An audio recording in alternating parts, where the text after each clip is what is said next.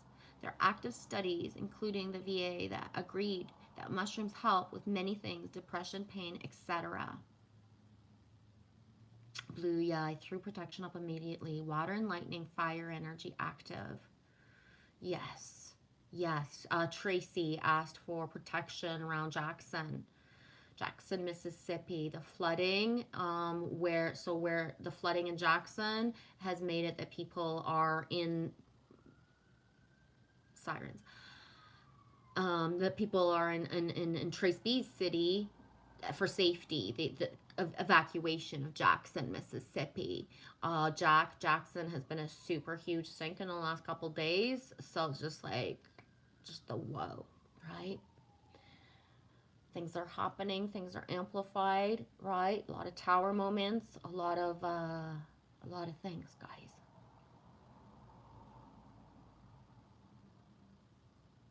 What do you mean, Neil? I just wanted to share happiness. Apologies for talking about the microdosing, you mean? No, always share what your experiences are, right? That's how people can learn and grow for certain things, right? Watch, it's really beautiful that people have certain studies and there's videos you can watch, but there's nothing like bonding with a brother and being able to ask questions, right? um for real.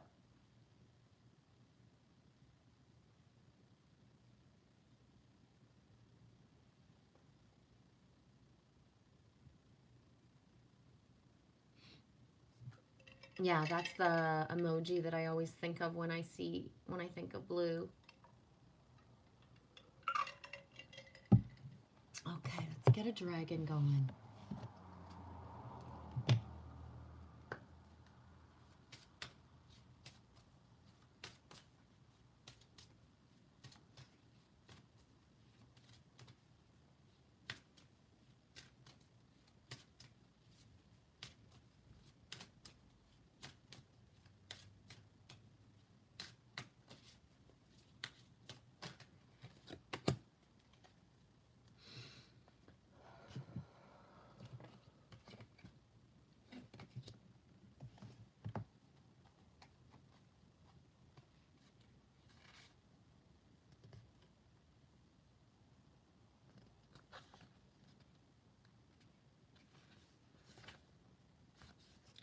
Gaia.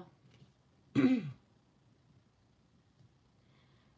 dragon Gaia is the Earth Keeper, and she carries Gaia's ancient knowledge deep within her.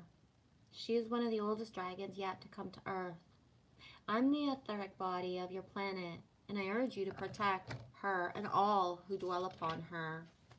I will guide you into restoring balance. What is done cannot be undone, and alas, some things are just gone forever. Have courage to stand up for what you believe in your heart to be true, and I will stand with you. You can be the change. Call upon Gaia's support when you are working on new projects and need to anchor the energy in fully. You can invoke her wisdom when any form of group work is taking place to anchor the collective vibration to the planet. Make use of her grounding energy. She's also here now to help ground the frequencies of the fifth dimension and above, which are coming into our consciousness. She will guide us when we are ready to reignite the light of the Earth's grids.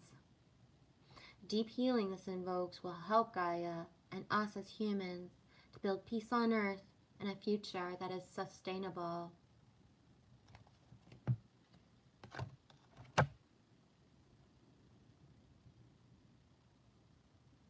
Yeah, you know what I noticed yesterday or somewhere? Somebody was doing a live stream. It was in the last 2 days, but I can't remember who.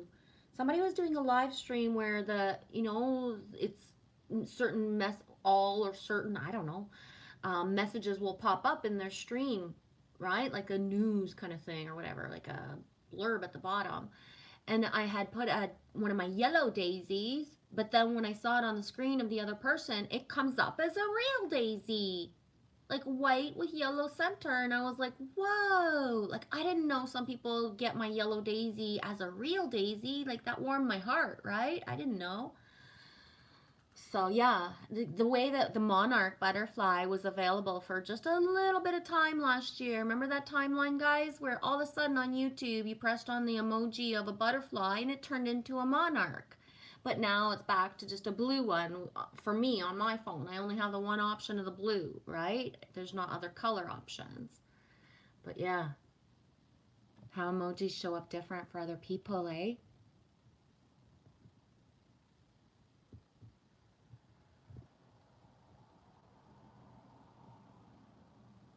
This girl is on fire. Yup, with the water drops, yes. Oh my god. Oh, Heidi, I finally let my phone update today. It shows new emojis now. I guess I'm a year behind. Rawr. I love it. That's awesome, sweetie. I can't push my stuff off too much. At some point, everything fucks up if I don't do the updates. Yes, Blue, Mother Gaia God gives us abundance, air, food, water, and all things. No way, T. I got a haircut today. Then I went to pay, and she says, just give me a hug. And then I turned around, and everyone was smiling, and I was blushing. Free haircut. Raw. Good for you, dude.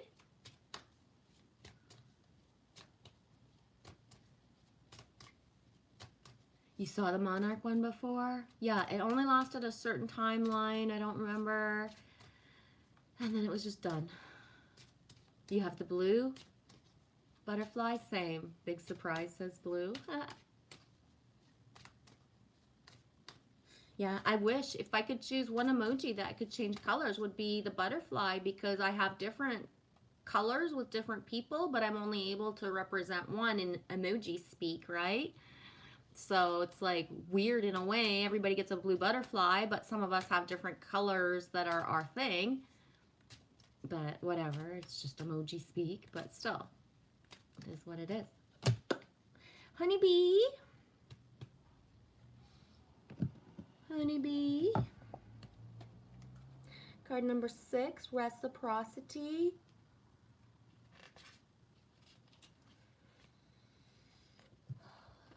Honeybee, card number 6, reciprocity. We must give and take.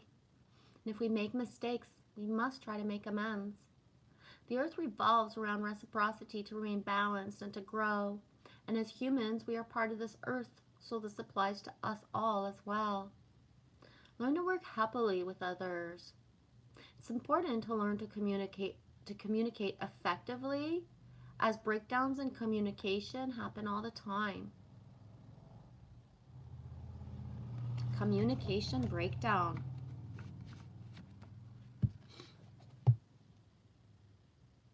Heidi, I agree. Gee, I'd like to pick my own colors for butterflies. It'd be nice if they had a dragonfly emoji too.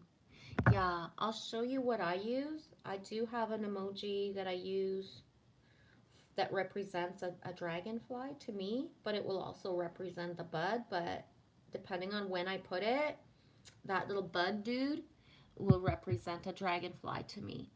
Right? It's close enough in the simplicity of it.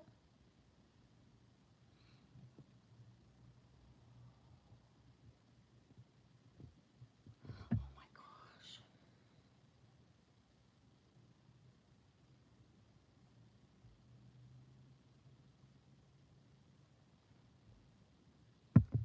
Blue says, we can change the meanings ourselves, G. We can do different color flowers to mean the butterfly color. Yeah, that's what I do. That's what I do. I'll put the other color beside it. I have certain too. It's been a while, but there's a couple emojis that I use, which I haven't connected with these people, but like that signified a hug, right? So with one person, consent. This is our emoji for what a hug is, right?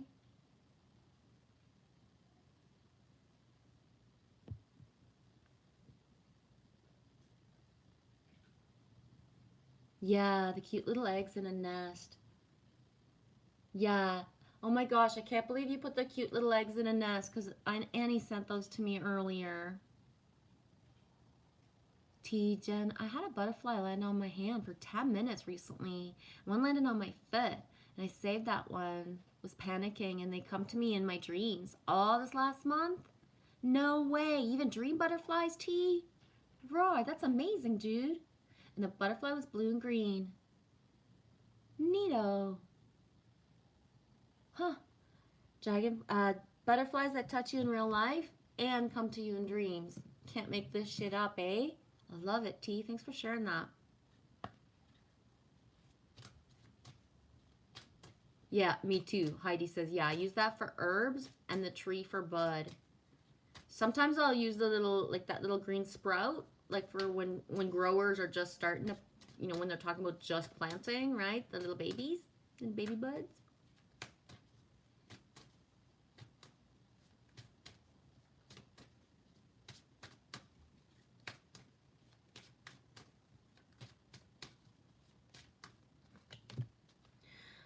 Oh my.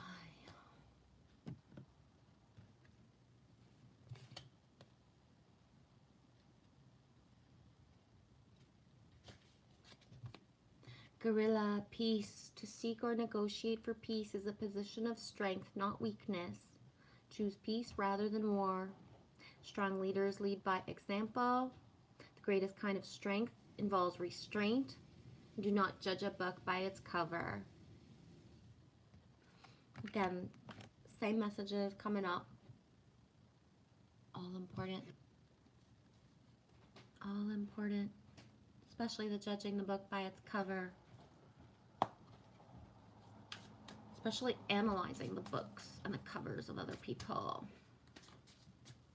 from different perspectives. That judgment's still gonna bite you in the ass, even if you think you're doing a good thing, eh?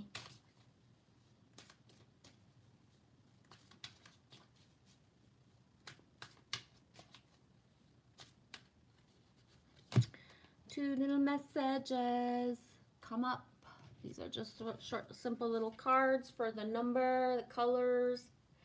You are epic. Card number 4. We've had a lot of 4s come up today. Double 44s. You are epic. Yes, you are. And card number 6, 369. Collaboration of souls. Collaboration of souls. If you look back on your last days, weeks, months on YouTube, have you built any solid foundation of actual friendships, right? Are you growing stronger with people? Do you have actual connections, right? Are you investing to be intimate, vulnerable, trusting people to hold space, witness with you? Or are you just kind of, you know, still free-flowing, watching a bunch of people, calling them brother and sister, but you ain't invested anything yet? Collaboration of souls. That's really important.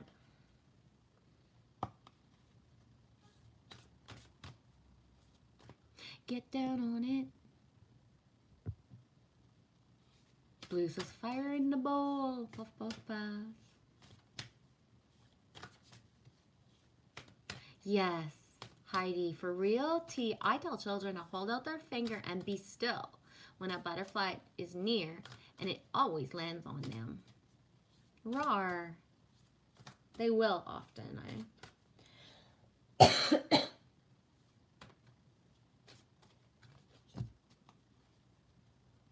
Card 40, show your support.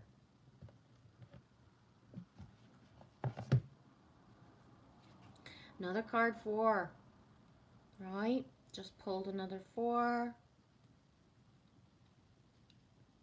This is the right book. It's 40, not 44. Show your support.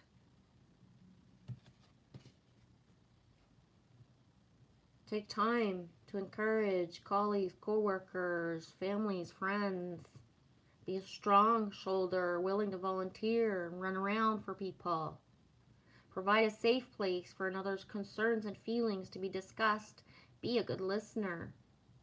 Jump in on providing time. Sponsor someone else's work.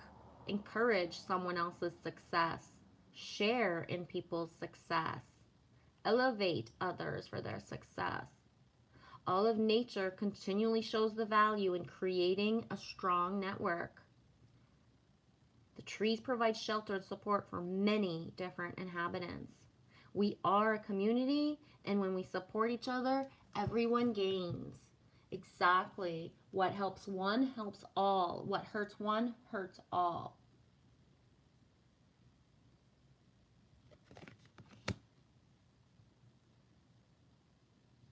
T, my book ain't got no cover. I've not written it yet. Right on. I like that. D, Annie D says the dragons, chakwallas, the desert iguanas are nesting on my roof in the attic somewhere. Does thermal imaging work on reptiles? And are iguanas actually warm blooded though? Me not knows. Me not knows. Are actually warm blooded. I don't know, eh? All I know when you write that though is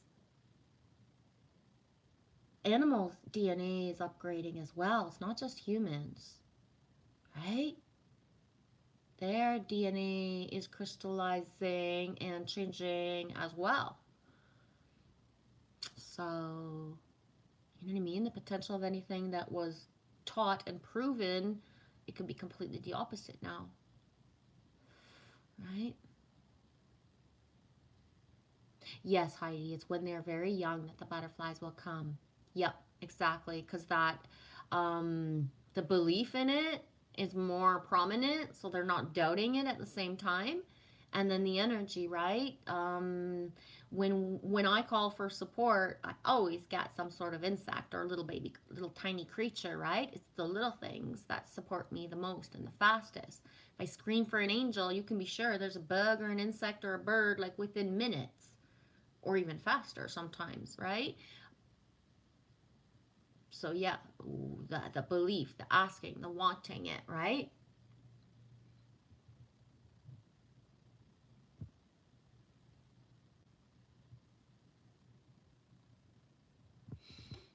Blue says I smell at them and they land on me too.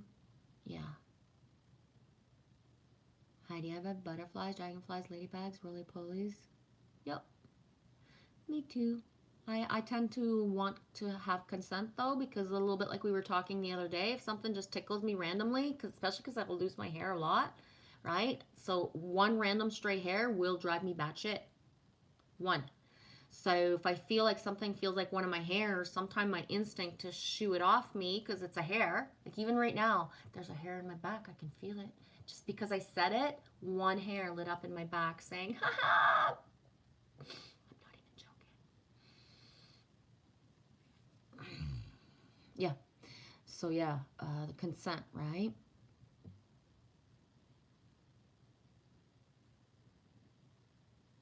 Blue says Heidi, because they live in unity with their hearts. Hey, Angel Fishy, 222, 44%, boom. Hugging you, gonna lay back down. Okay, hugs back, sweetie, love you. Mighty Whitey, peace, good vibes from sunny California.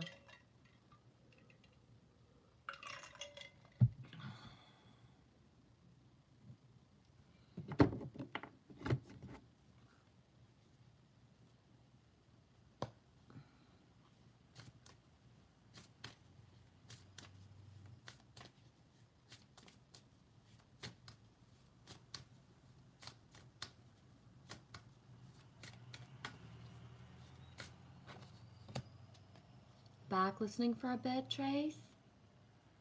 Right on. Love you, sweetie. T, that happens to me, Jen. Every time I get down, sometimes appears or numerology takes the scene. Take two, action. Yes, for me, numbers as well, T. So sometimes the looking up, or you know what I mean? Like I don't, for me, before, like my go-to has always been when my energy is a certain way, get in the car, going for a drive, right? So in February, when I gave up the car, I eliminated my number one, get in the car, we're going for a drive, because I got the syncs, I got the numbers, I can be lifted by just 5 minutes looking at the highway, or passing on the highway. The trucks, the colors, the names of the trucks, right? So yeah, the inability to, manifest certain, like, boom, like epic, right? I can be sitting here like in, like, ugh, and my heart closed and just like, ugh, go on a drive and just see what I see, and it's like boom, right? I'm good. So yeah, the elimination of one of my most simplest ways to get, like, flow and synchronicity and, like, hike up my vibe really fast, not possible in my life path right now.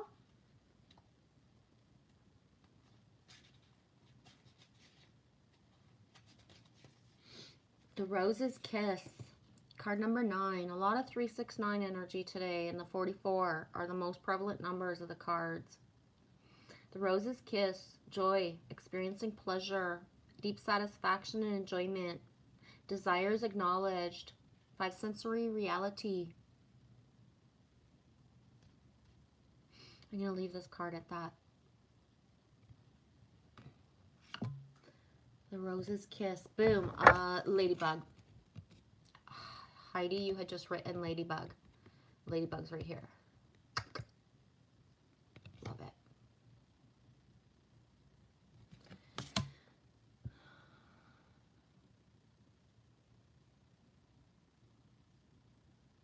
Right on, Heidi. Maybe, oh my gosh, Heidi, if you send me a picture through our original texting format, it'll get to me. If you hadn't updated your phone in a year, that's most likely why I wasn't getting your pictures. Oh, the potential, anyways. Anyways, now we got that other texting thing.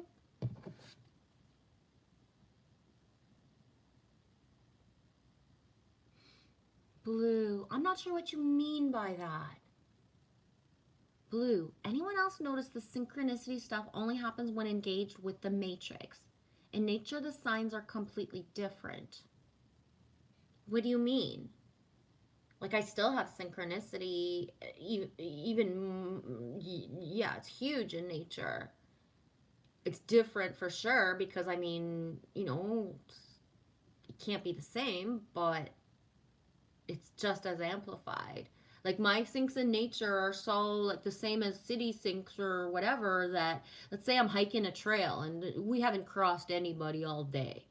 Then the one person you cross, either their name or where they come from or something, is just like, whoa, you can't make this shit up. Or it's like somebody you haven't seen in like fucking 10 years, you meet them in the middle of a fucking trail and butt fuck nowhere.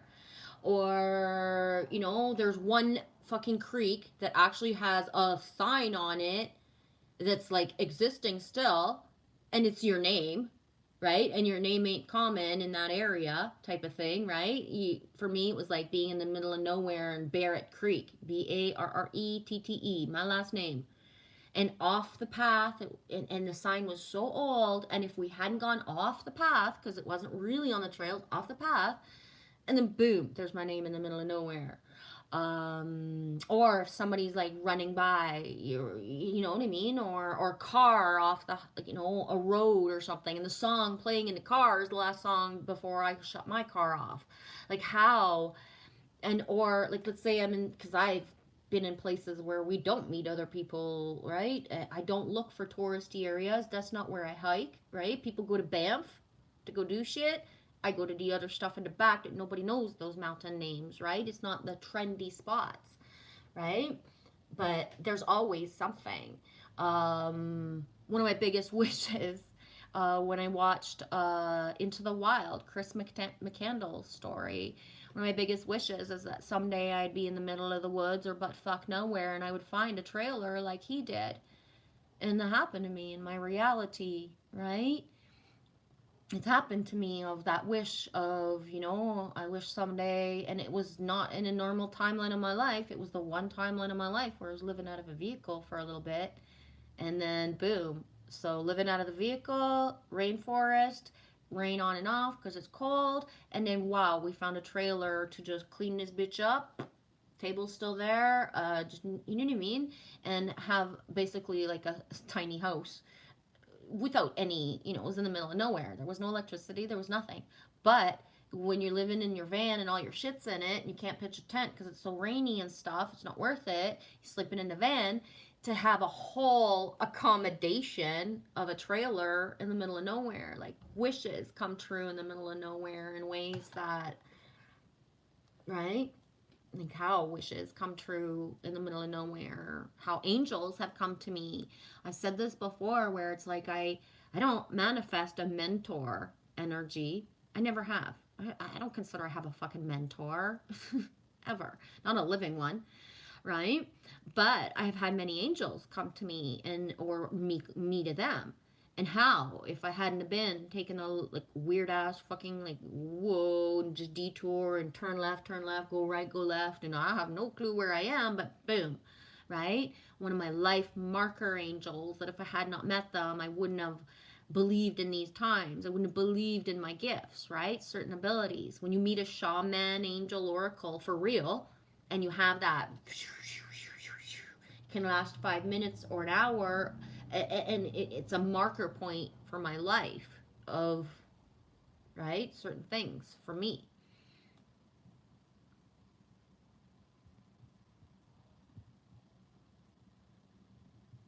Any screen tower clouds making puffy shapes in the sky edges feels like nap 30. Roar. I think it will work now too, Heidi, because you updated the phone.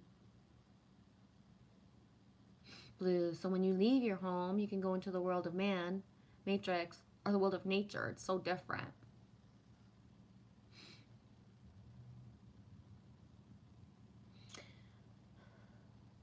This is my biggest place I've ever lived in my adult life.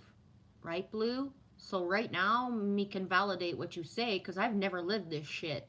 Like what I've lived in the last 3, 5 years, I've never lived in my whole life. Ever. Ever. Right? So yeah, it's a whole other level because I'm used to being the forest, the dirt road, the nowhere person. I've never been so close in proximity to humans in my whole life. Well, in my adult life where I chose, right? So how other people like graduated high school and followed all these different paths, whatever, or paths that most people that I grew up with, they still live in the same place. They were rooted. They became an adult there. Whereas I left high school and I moved to small, small, small, small. Like I stepped out of the matrix after high school, not even knowing I was. So through the small community, there's still matrix programs and shit, but it's not at the level of city stuff. Like there's so many timelines. I'm not even aware of certain things in like 90s and beyond because I didn't have television. I didn't have access to certain radio stations, or I chose not to be on the internet until it was like, I can't resist this anymore. It has to become a part of my life. Not because I want to be like everybody else, but because if I hadn't been chosen to go on the internet, I wouldn't have done my social media me exchanging energy with people across the world since 2006, right? So how who I am here is not what I was doing on Facebook, but Facebook was like my understanding to what point, like, yeah, I can rant. To what point am I going to bite into that rant and project on other people, right? So my learning curve of writing rants and speaking my mind was a whole other timeline of like a learning curve. So I didn't start to speak out loud until I had already laid a solid foundation of what it's like to say way too much shit and then like it's all over the place. But I still keep my authenticity and I'm still all over the place, just not as maybe careless and lack of empathy and compassion, right? I got to work for that stuff. It does come naturally, but in a world where it's like I got to work on it too, right? It would be very easy to be jaded. It's very easy to become jaded and to choose to not want to embody anything pure because holy shit, if you don't get enough purity yourself, right? Where's the faith? Where's the more?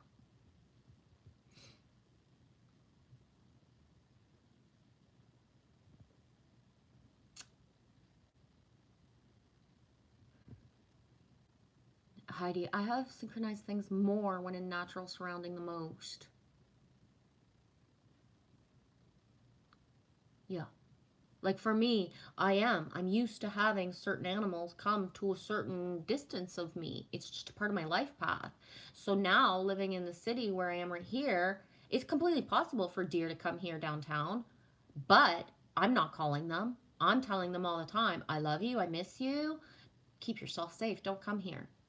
Right? Doesn't matter if I pull the stag card, doesn't matter if I pull the deer, doesn't matter if I miss them. For me to wish for them to come to me or to see them is potentially hurting them, right? So how my flow of who I am, what actually gives me energy, right? The potential is not even there to go drive anymore, to go to the eagle's nest or go see the deer the way that we did all last, the last year and a half when we lived there.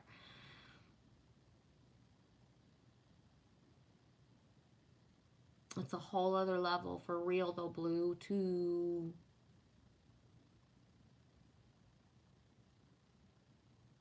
live the man-made sinks versus the nature-based ones. It's two different things. It really is. It's day and night. It's yeah, it's not the same.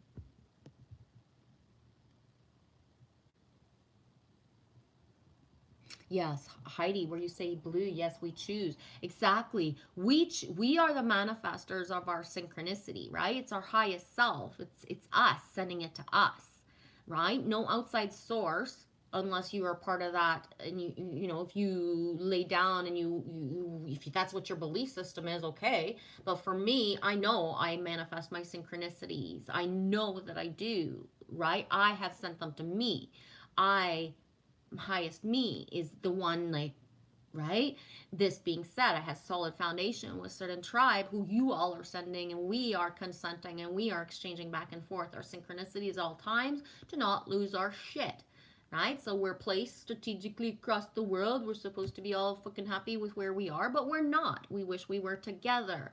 But until we can actually manifest that in the divine timing, highest timeline for the greater good of the all, we're sending each other the good stuff all the time, right? One of them being the blue truck energy.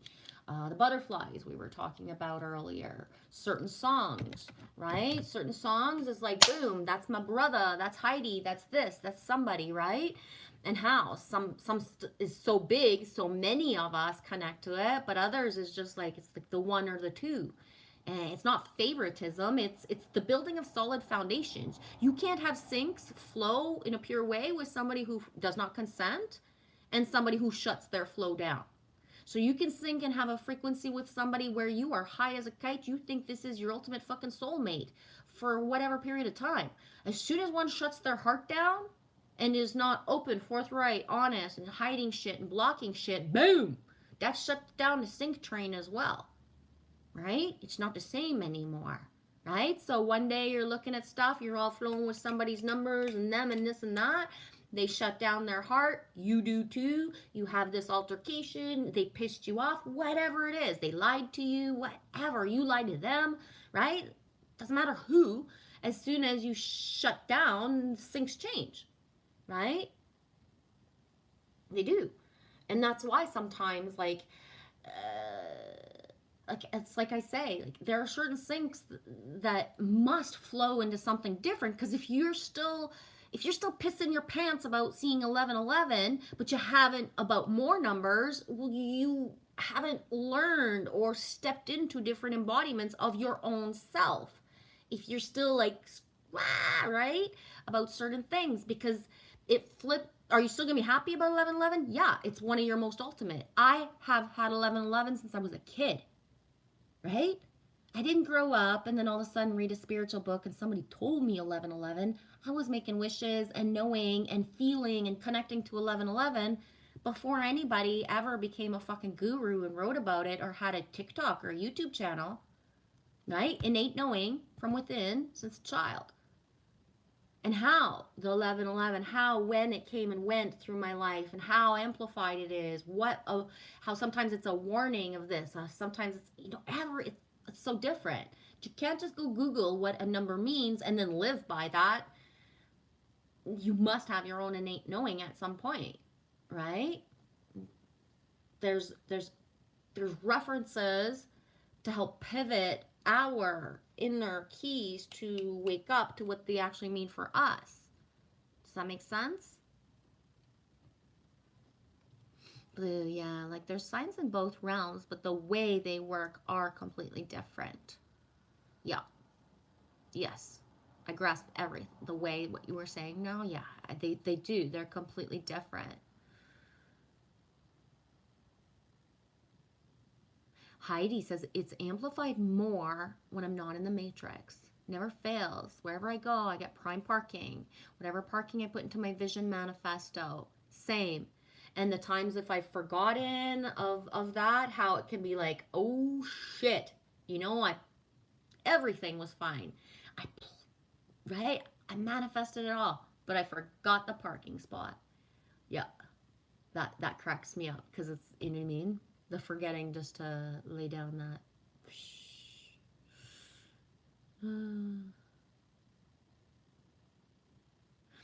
Heidi, I can also be busy. The shops are busy and walk right up to the checkout line, and then the rest of the line forms behind me. Yeah.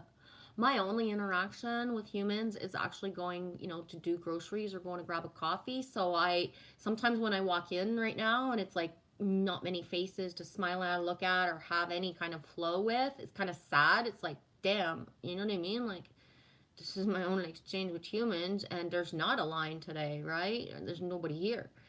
But then again, then when there's no customer energy, I focus all the energy on the people who are working and have better exchanges, longer exchanges with them because they're not busy. But still, Blue, the matrix is all about the numbers, etc. It's like plugging it into the synchronization, whereas in nature is the synchronicity of life. Yeah.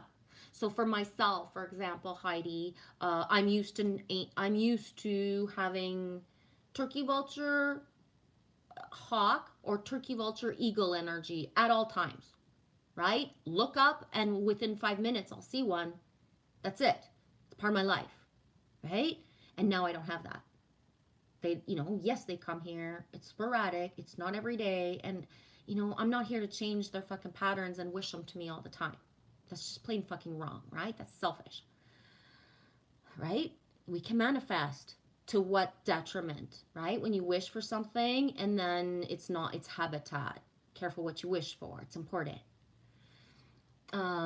But yeah, so by going for a walk and seeing, somebody's got like an eagle feather hanging or an eagle talisman or the company eagle, or I'll go into the store and boom, the eagle brand, something will stand out, or you know what I mean? So having the real nature sinks of deer right at the window and eating out of the yard to now, like I'm excited because I found a deer dress a couple months ago, right? Found a dress with deer on it. Whee!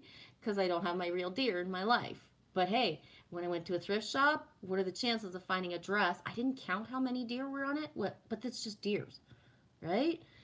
Whoa, that kind of stuff. How a couple months ago, Bravery had sent me a video of him. He was in town. He needed to do something in town on the tractor, and I was like, right on. I love seeing a dude on a tractor in town. It doesn't happen often, but it does happen here. There's construction, there's stuff, especially in the winter. Then the shoveling. But I was like, now winter's done. I'm not seeing many tractors. But boom, 2 days after or 24 hours after he sent me that, we go for a walk, and boom, there's an orange tractor coming down the street. I was like, fuck yeah, I can't make this shit up, right? We needed a tractor, right? Not just the one very recent me, not just one that's, in a picture. Rawr, a real fucking tractor. Oh, it was awesome.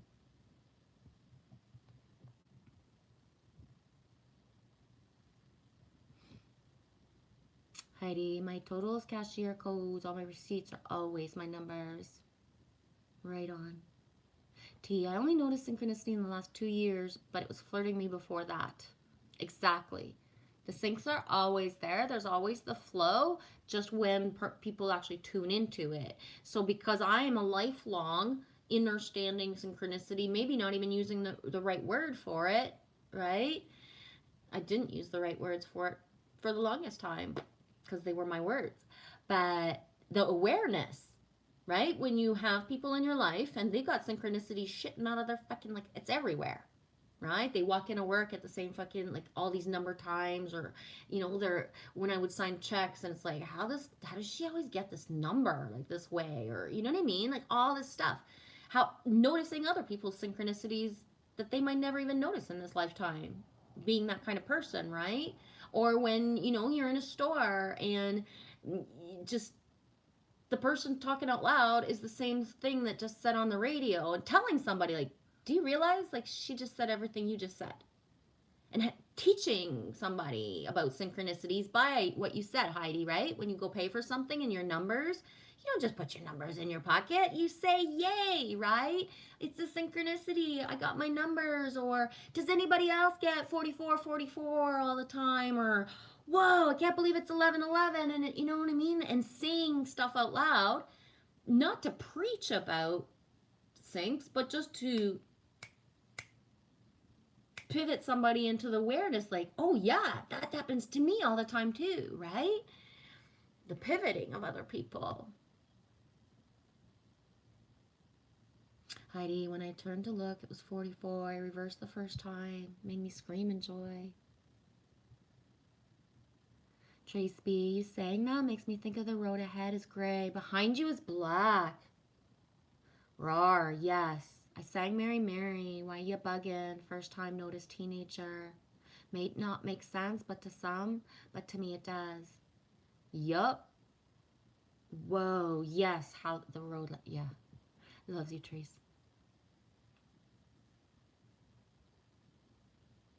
T, Irish people have been forced by design to leave Ireland because the powers that be don't want the Celtic spirit to rise for over 1,000 years. And I ain't one bit impressed.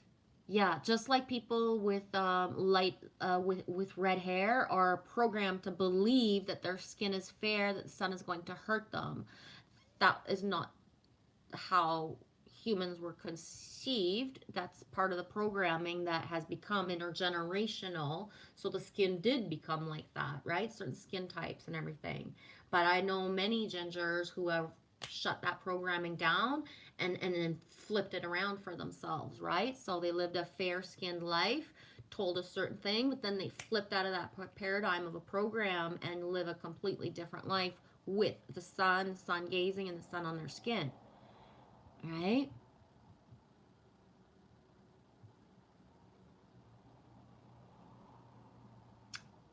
Blue says, gee, you should know, and if not, I'm disclosing now that I take no part in subscribing, writing for any religion. Legion, yeah. Rawr, Trace, I love going parking. Damn, honey, someday.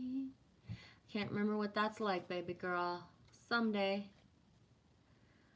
Oh, Trace B, you just lit up some memories.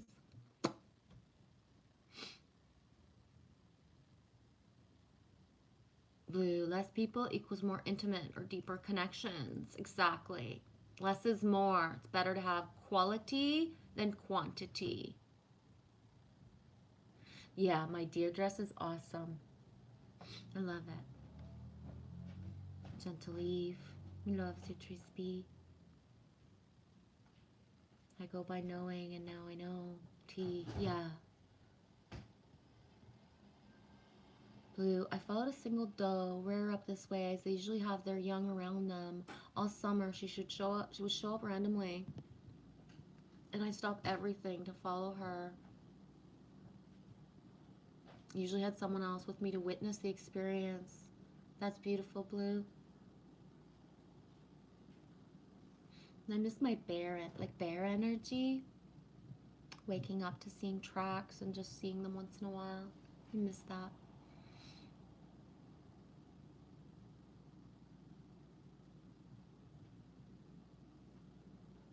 Yes, Trace, September 8th.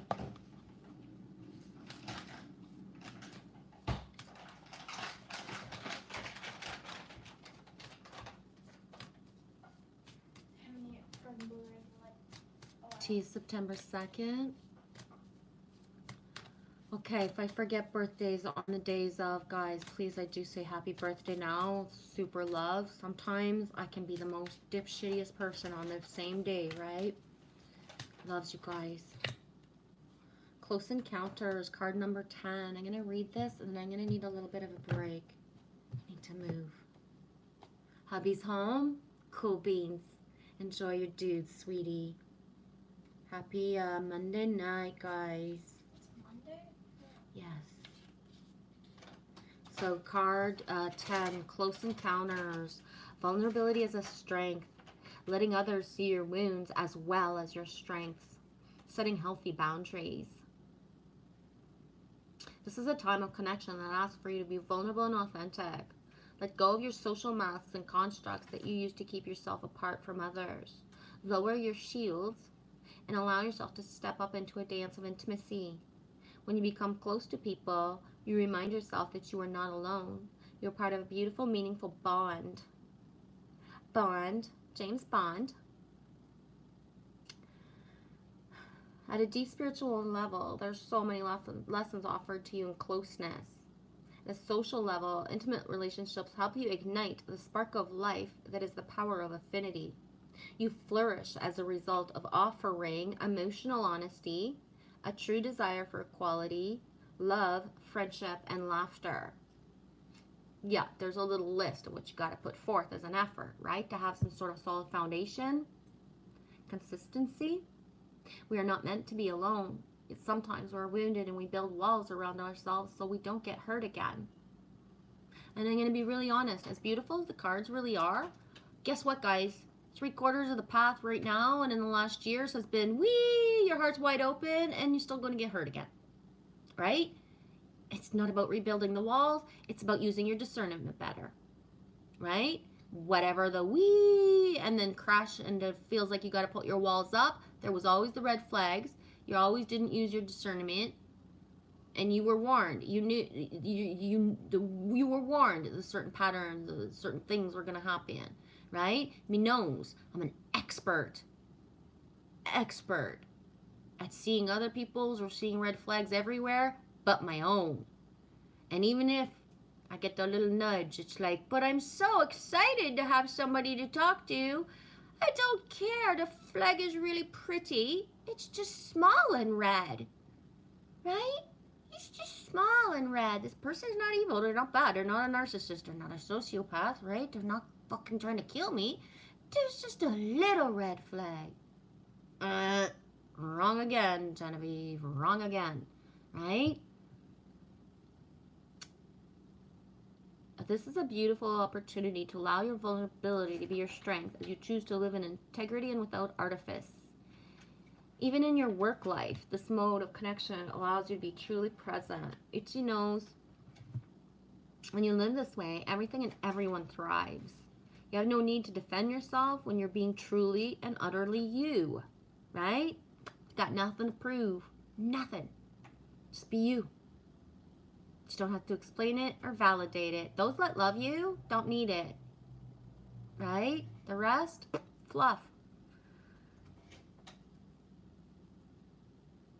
You have no need to defend yourself when you're being truly and utterly you, empowered by raw openness and the willingness to be seen, right? In this way, your close encounters will not fail you. There's so much to celebrate when you stand eye to eye, shoulder to shoulder, sharing your heart. Sharon is Karen.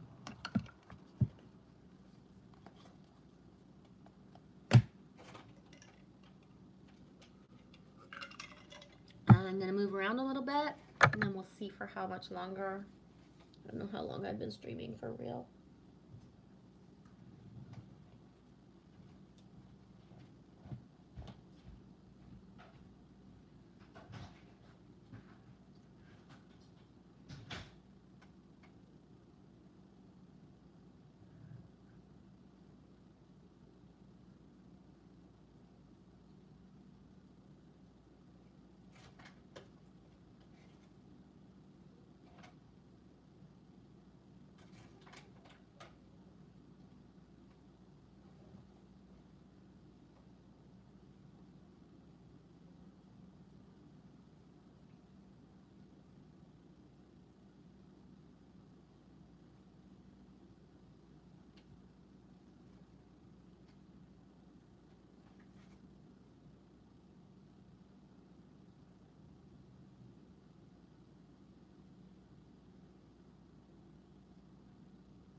Trace, when I look at Bay like you look at Little Rose, she just smiles in huge waves.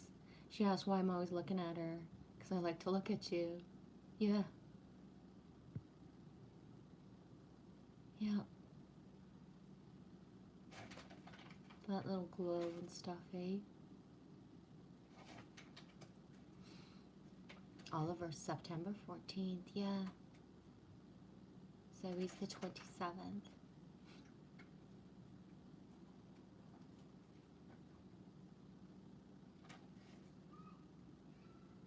Yeah, so Aruba Alex is September 19th. Thank you. I forgot about that.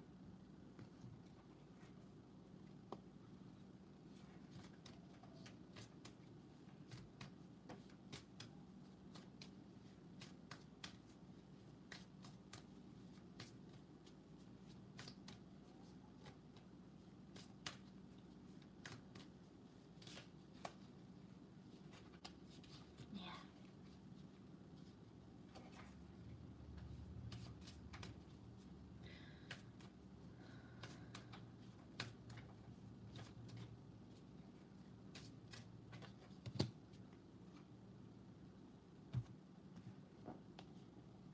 Card 38. I'm going to pull a couple cards and then I'm going to be done, guys. I'm starting to get hungry. And, yeah. 38. Endless possibilities. Unlimited potential. Moving beyond limited beliefs and the filter of an unhealed past. Using your awareness to discern what's possible. Having the courage to leap beyond even that. You look at the world through the lens of your life experiences, personality, and conditioning. And that filter determines whether you believe in an abundant universe of endless possibilities or various degrees of limitation in a finite range of options. When your expectations, unconscious or otherwise, are based on lack, it's difficult to see what is truly available to you. I want to say there's also divine timing as well, right? The divine timing as well. You know what I mean?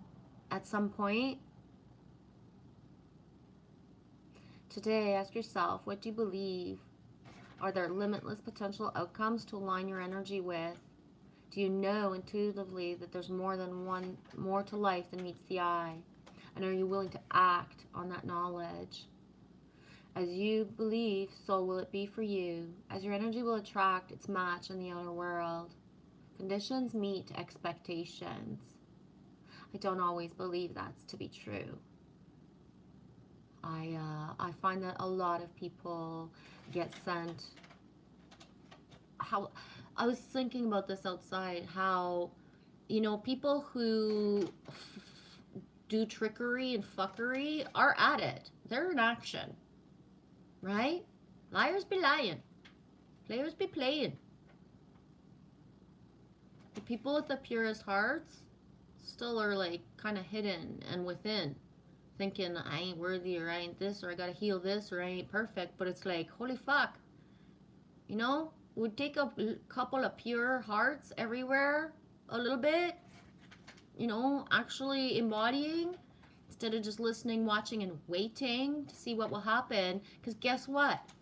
As other people wait and they're not a part of other people's lives, we're still being fucking fucked with. Because there's got to be something happening somewhere for somebody to learn for a greater good, right? That's just the way it rolls. It is,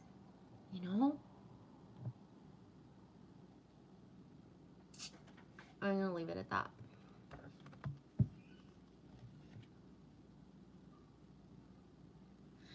Heidi says, Trace, did you sleep good back when you were home? And yeah, Trace says, yeah, I was worn out from a whole month of a visit. Phew. Next time, 2 weeks. They go and they do so much. And I did a lot of that. And they just go at it every day. Damn. Yeah, I'm not a go at it every day person. That's how, yeah, that's how people are. My sister, like at Christmas, and just every time, like, we were sitting there for like 10, 15. It's just like, okay, we gotta do something. It's like, why? Right? Why? then if we're not doing something, the perpetuation of speaking of certain things gets out of hand, or it's just yucky. So yeah, it's not really good to not be moving and doing something, right? Human doings instead of human beings. And it's not all bad too, right? Everybody has their different timelines of stuff they need to live in their lifetime. There is, like when you have a baby, Trace, like the young couple and the baby, there's a lot of stuff. There is. There really is.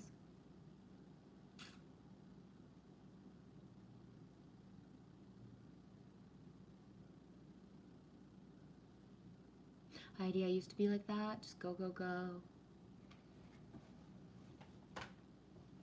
Yeah. Too bad too.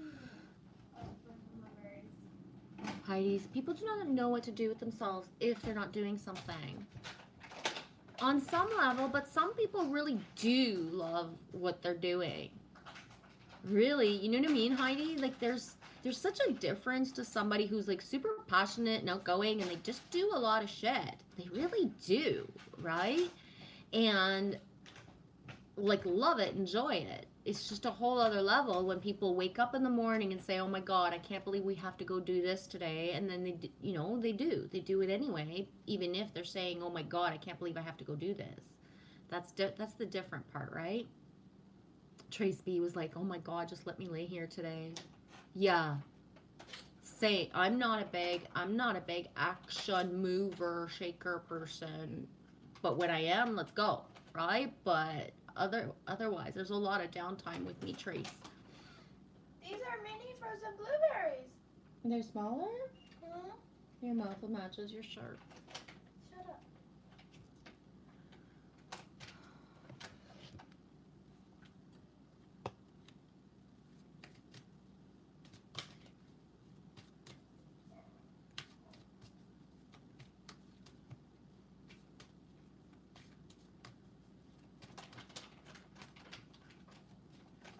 Trace, I used to be the goer too, but not today. Exactly. That was for a different part of my life.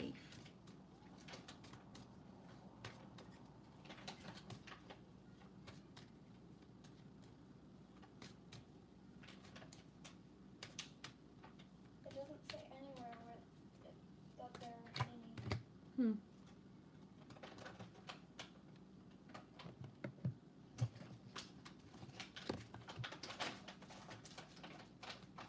Yeah, that needs to thaw.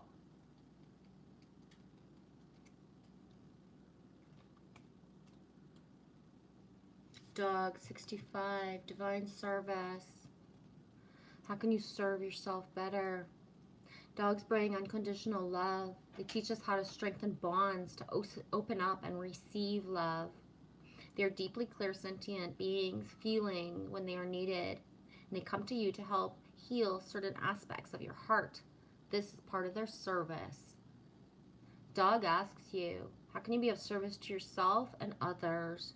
This could be with words of support, a helping hand, smile, or a hug. Reach out to someone with love, and that love is sent back to you tenfold. It's important that we give and receive love to know what it feels like and to expand and open our hearts in new ways. The dog is loyal, loving, reliable, and selfless. Qualities he wishes for you to be a little bit more conscious of mirroring every day. Radiate unconditional love to all creatures and all people we share in this earth. We share this earth with. And our planet will ascend to a unity heart much faster. Exactly. I was listening to something earlier. I forget her name. I shared her. She word plays and decodes. I forget her name. She's really awesome. But everyone is innocent. Everyone in the eyes of God. You don't get to pick and choose your favorites of who is innocent and who isn't. You don't. You don't get to. Everyone is innocent. From the most whatever your judgment is of somebody, what they did or didn't do, their innocence is still there in the eyes of God. Right? hurt people, hurt people. Perpetuated patterns intergenerationally on this planet have made it that people hurt people because they're hurt, right? How do we stop that? Start loving people. Stop judging, right? Stop judging.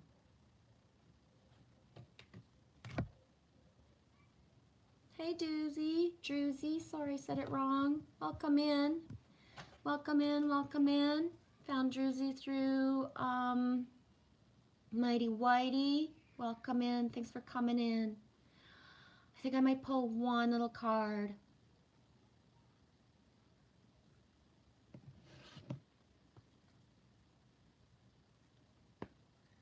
Yeah, loyalty. T, worth waiting for. Yes, worth waiting for.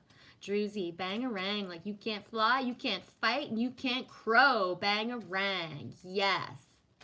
Yes, yes, yes. My favorite scene is when the little dude puts his hands on Peter and he's like, Peter, right? He sees Peter. That's like my favorite ultimate part. That's how I see souls, right? So I can have the most crustiest fucking grown up fucking person ever, ever, ever. But I don't have to touch your all's faces. I don't have to touch the face. But I can see within the little Peter, right? The little boy. See the boy inside the man. See the girl inside the woman, right?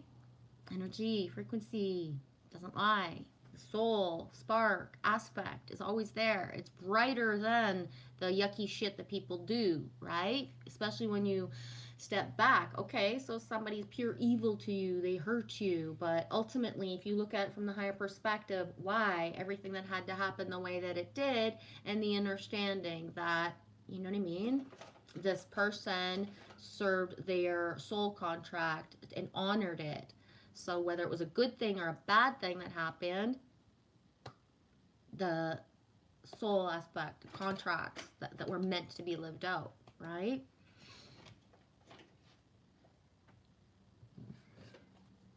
That's funny. Black Betty, Ram-a-lamb. Peter Pan. There you are, Peter. Yeah.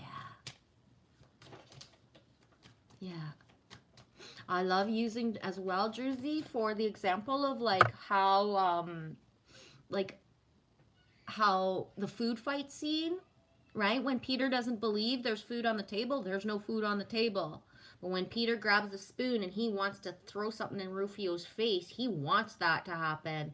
So like, boom, he does. And then all the food appears because Peter believes, right? How we are the alchemists like that. How there's nothing there, but when we can actually believe in something, we can manifest it into form, right? Does that make sense? Ha ha, little G, my Pete. I know. Yes, yes, I still love a Peter. Yes, I felt that energetically the other night, like so strong when you wrote that. Yeah. Yeah. And you know what, too? I'm not going to be naming any names, but that exact same night, something came up in my reality where it was like, holy shit, there's still a feeling left inside of me. I did not think this was possible. I didn't think this was possible. I thought the cord was gone. I thought the cord was severed. Like, what the fuck? Right? Not necessarily enjoy the feeling because it's like dangling timelines of nothing, but then some feelings there that came to me, right? Meaning not like bring up and manifest a feeling. It came like right, boom, squared me into vagina. Holy shit, for lack of better. Trace, oh, I already know. I felt you. Oh my gosh. I hope, I really hope you felt exactly and you understand because I'm not hiding it, right? It's not hiding it. It's like I'm an open book, right? Our connection's so strong, you should feel the exact name and the exact whatever without even having lived it. It's, you know what I mean? That's what an open book I am with those of you all who have my consent and we have a certain raw, right? I fucking can't hide that shit even if I tried. Right? Oh my god. I wasn't, when you don't even expect it, right? How do you fucking hide it if you didn't even know? I don't know if that even makes sense, but T, if your frequency wasn't good, I wouldn't be here. Thanks, T.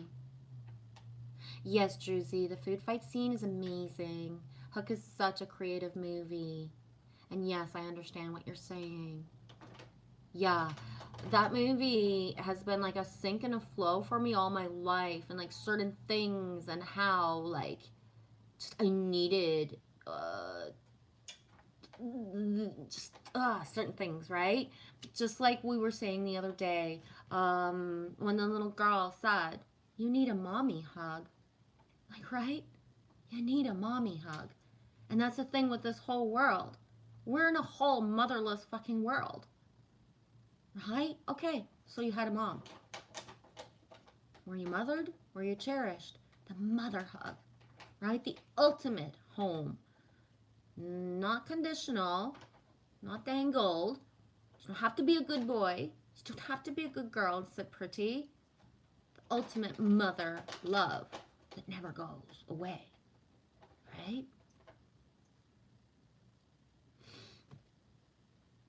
Chameleon Soul Tribe. It is safe to be seen. Learning who you are and how to feel comfortable in your own skin is something we must all experience, and you are not alone in this. The desire to be seen for our true potential is often pulled down by the fear of being seen for who we truly are.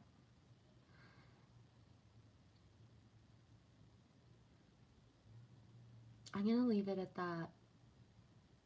And this is where the important part of the good, the bad, and the ugly.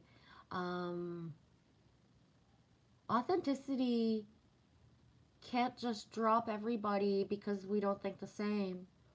Somebody doesn't just become an enemy in 2 seconds because they didn't say the right thing or encourage you the right way, right? That trust, the solid foundation, the illusion that we're going to be perfect all of a sudden, everything's going to be simple and fine, right? Boom, there's going to be an event, everybody's going to wake up dancing. Yeah, right. Right? And even if that did happen, you wake up dancing, if your mind, your heart, and your soul aren't aligned, what are you going to be doing the next day? You're going to be doubting you woke up dancing. You're going to be making a bunch of stories up in your fucking head and doubting again, right? But why wouldn't we doubt? Like the consistency and the lack of consistency. If you called somebody soul tribe and brother and sister, but you didn't invest in that and you just drop them like a hot potato as soon as they don't feel good or they're not acting the way you want them to, right? It's really important. A lot of stuff's coming to light of like, really, it's very obvious at this point who embodies unconditional love. There's no fucking condition to it. You don't have to prove something. You don't have to do anything. It doesn't just go away because you're having a bad day or you did something yucky and you needed witness. And you know what? I love you anyways, even if you did stupid shit. I don't give a shit if you know what I mean? Still gonna love you. I might not, depending on what somebody's involved in. Okay, I can't be a part of specific timelines. Doesn't mean my love is gone, right? There's some people I've backed away from, and it's like, damn, I'm not going to be part of the drama. If you can't fucking be open and honest with me, I'm not going to be like fucking exchanging energy unless there's a reason to. But my love is still anchoring here, right? It's not sending out, fuck you, bitches, let you go, cut you off, right? Mama Bear cut you off. You was mean to me. You did this, I did that. Mama Bear cut you off. No. Right?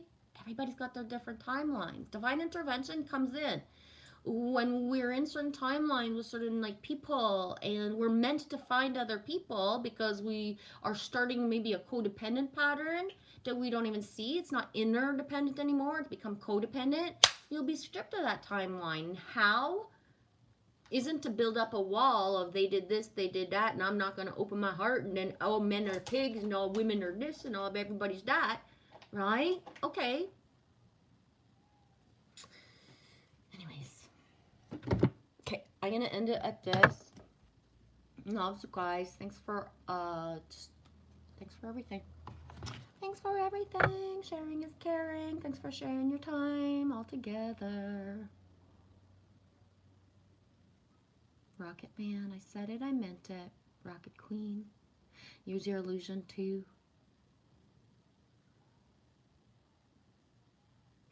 Cool. There's a tear in my beard. I'm crying for you, dear. Oh my gosh, I ain't heard that in so long, T. There's a tear in my beer. Holy shit balls. Hold my beer. I don't even drink beer. I love you guys. Have a super night.